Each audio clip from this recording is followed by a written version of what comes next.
నమస్తే. నేను డాక్టర్ కపిల, స్నేహ homeopathy senior consultant. ఈ ఎపిసోడ్‌లో పాలిసిస్టిక్ ఓవేరియన్ డిసీజ్ గురించి చెప్పుకుందాము. అండాశయంలో నీటి బుడగలు అనేది ఏర్పడుతుంది. దీన్నే పాలిసిస్టిక్ ఓవేరియన్ డిసీజ్ అంటారు. వీటి లక్షణాలు ah, weight gain, irregular heavy bleeding, thyroid issues, diabetes, facial hair thinning అలాంటివి ఎక్కువ మందిలో చూస్తుంటాము. మరియు వీటికి పాటించాల్సిన సూచనలు compulsory 5 days a week 20 minutes exercise, walking, యోగాసనాలు especially Malasan, Bhujangasan, butterfly pose ఖచ్చితంగా చేయాలి. మరియు ఆహార నియమాల్లో sprouts, millets, salads, dark leaf vegetables ఎక్కువ తీసుకోవాలి.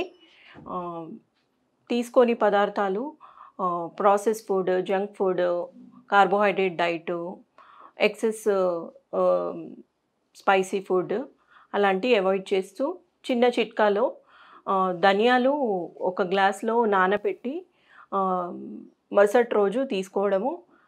మరి రెండవది మెంతులు ఓ టేబుల్ స్పూను తీసుకొని ఒక గ్లాస్ ఆఫ్ వాటర్‌లో నానబెట్టి మరుసటి రోజు తీసుకోవడం వల్ల థైరాయిడ్ ఇష్యూస్ అనేది తగ్గుతుండడం వల్ల పీసీఓడీ నిర్ధారించొచ్చు.